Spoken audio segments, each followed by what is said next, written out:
రాజధాని ఆహ్వాన పత్రం సిద్ధమైంది. మంత్రివర్గ భేటీలో ఆహ్వాన పత్రాన్ని సీఎం ఆవిష్కరించారు.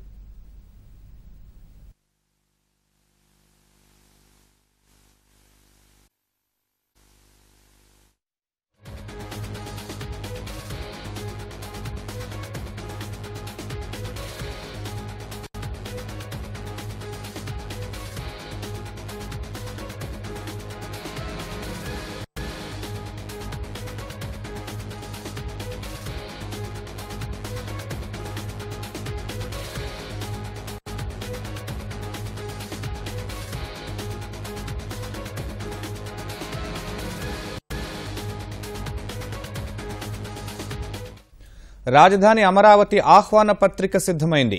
ఆహ్వాన పత్రాన్ని మంత్రివర్గ భేటీలో ముఖ్యమంత్రి ఆవిష్కరించారు. అమరావతి ఖ్యాతి, నగర మ్యాప్ను ఇందులో పొందుపరిచారు.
ఉదయం 10 గంటల నుంచి రాష్ట్ర మంత్రివర్గ సమావేశం కొనసాగుతోంది. సమాచారాన్ని మా ప్రతినిధి కృష్ణ అడిగి తెలుసుకున్నాం. కృష్ణ, మంత్రివర్గ సమావేశంలో ఏ అంశాలు చర్చకు వచ్చాయి? శర్మ, ఉదయం 10 గంటల నుంచి విజయవాడ ముఖ్యమంత్రి క్యాంప్ కార్యాలయంలో రాష్ట్ర మంత్రివర్గ సమావేశం అనేది కొనసాగుతుంది. ఇందులో ప్రధానంగా రాజధానికి సంబంధించి శంకుస్థాపన ఏదైతే అక్టోబర్ 22న రాష్ట్ర ప్రభుత్వం ప్రతిష్టాత్మకంగా ఈ కార్యక్రమాన్ని నిర్వహించి పెట్టింది, దీనికి సంబంధించి ప్రధానంగా చర్చ జరిగింది. దీనికి సంబంధించి కొద్దిసేపటి క్రితమే ఆహ్వాన పత్రానికి సంబంధించి కూడా మంత్రివర్గంలో అధికారికంగా ఆహ్వాన పత్రాన్ని విడుదల చేసినట్టు తెలుస్తోంది. సుదీర్ఘ వడపోతల మధ్య ముఖ్యంగా నచ్చిన దాన్ని ఆహ్వాన పత్రంగా రూపొందించి దాన్ని ఆవిష్కరించినట్లు తెలుస్తుంది. ఆహ్వాన పత్రాన్ని కూడా కేబినెట్ అందరి ఆమోదంతోనే దీన్ని రూపొందించినట్లు తెలుస్తుంది. ఆహ్వాన పత్రం కూడా ఖరారు కావడంతో శరవేగంగా ఈ ఆహ్వాన పత్రాలన్నీ ముద్రించి అందరికీ పంపాలని చెప్పి రాష్ట్ర ప్రభుత్వం నిర్ణయిస్తుంది. ప్రధాని మోదీ రాక్స్ను పురస్కరించుకుని ఇందులో ప్రధానంగా ఎక్కువ మంది పేర్లు లేకుండా కేవలం ముఖ్యమంత్రి చంద్రబాబు నాయుడు పేరు, అలాగే ప్రధాని నరేంద్ర మోడీ పేరే ప్రతిబింబించేలాగా ఈ ఆహ్వాన పత్రాన్ని రూపొందించారు.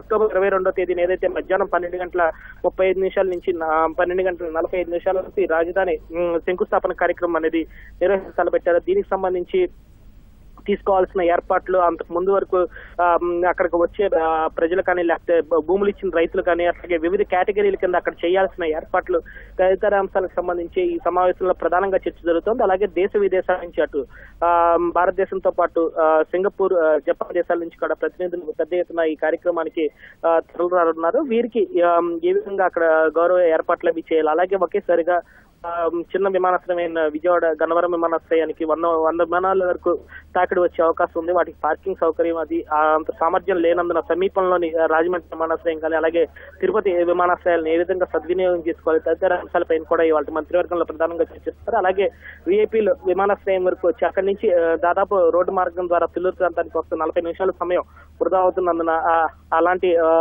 సమయాభావం అనేది లేకుండా నేరుగా అక్కడ సమీపంలోనే హెలీప్యాడ్లు, దాదాపు 13 హెలీప్యాడ్లు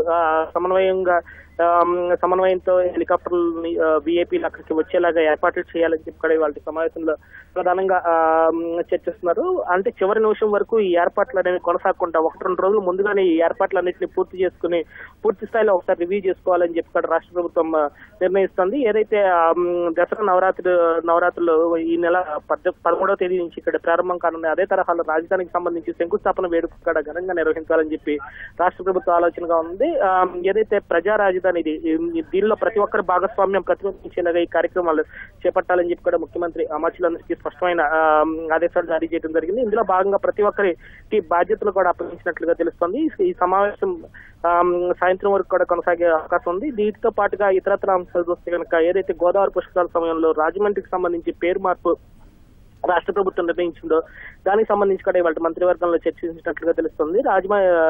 రాజమహేంద్రవరం పేరును ఖరారు చేస్తూ రాష్ట్ర మంత్రివర్గం ఆమోదం తెలిపే అవకాశం ఉంది. అలాగే ఈ కేశవరెడ్డి విద్యా సంస్థలకు సంబంధించి ఏదైతే వివాదం అనేది నెలకొందో దీనికి సంబంధించి కూడా మంత్రివర్గంలో చర్చకు వచ్చినట్లు తెలుస్తుంది. ఏదైతే ఇంతకుముందు అగ్రిగోల్డ్ బాధితులకు సంబంధించి సమస్య పరిష్కారానికి మంత్రివర్గ ఉపసంఘం ఏర్పాటైందో కేశవరెడ్డి పాఠశాల అంశాన్ని కూడా అదే ఉపసంఘానికి అప్పగించే సమస్య పరిష్కరించాలని చెప్పి రాష్ట్ర ప్రభుత్వం కోరనున్నట్లు తెలుస్తుంది. శర్మ, ధన్యవాదాలు కృష్ణ.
తాజా అంశం చూస్తున్నాం. దృశ్యాల్లో రాజధాని అమరావతి ఆహ్వాన పత్రిక సిద్ధమైనట్లు తెలుస్తోంది. అమరావతి శంకుస్థాపన అత్యద్భుతంగా ఉండాలని భావించిన ప్రభుత్వం అందుకు అనుగుణంగానే ఆహ్వాన పత్రాన్ని తీర్చిదిద్దింది.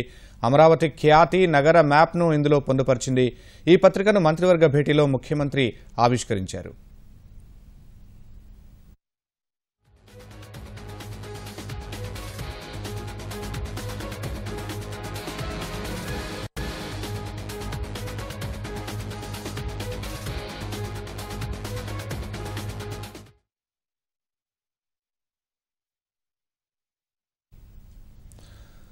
రాజధాని అమరావతి ఆహ్వాన పత్రిక సిద్ధమైంది. అమరావతి శంకుస్థాపన అత్యద్భుతంగా ఉండాలని భావించిన ప్రభుత్వం అందుకు అనుగుణంగానే ఆహ్వాన పత్రాన్ని తీర్చిదిద్దింది. అమరావతి ఖ్యాతి నగర మ్యాప్ను ఇందులో పొందుపరిచింది. ఈ పత్రికను మంత్రివర్గ భేటీలో ముఖ్యమంత్రి ఆవిష్కరించారు.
రాజధాని అమరావతి ఆహ్వాన పత్రిక సిద్ధమైంది. అమరావతి శంకుస్థాపన అత్యద్భుతంగా ఉండాలని భావించిన ప్రభుత్వం అందుకు అనుగుణంగానే ఆహ్వాన పత్రాన్ని తీర్చిదిద్దింది.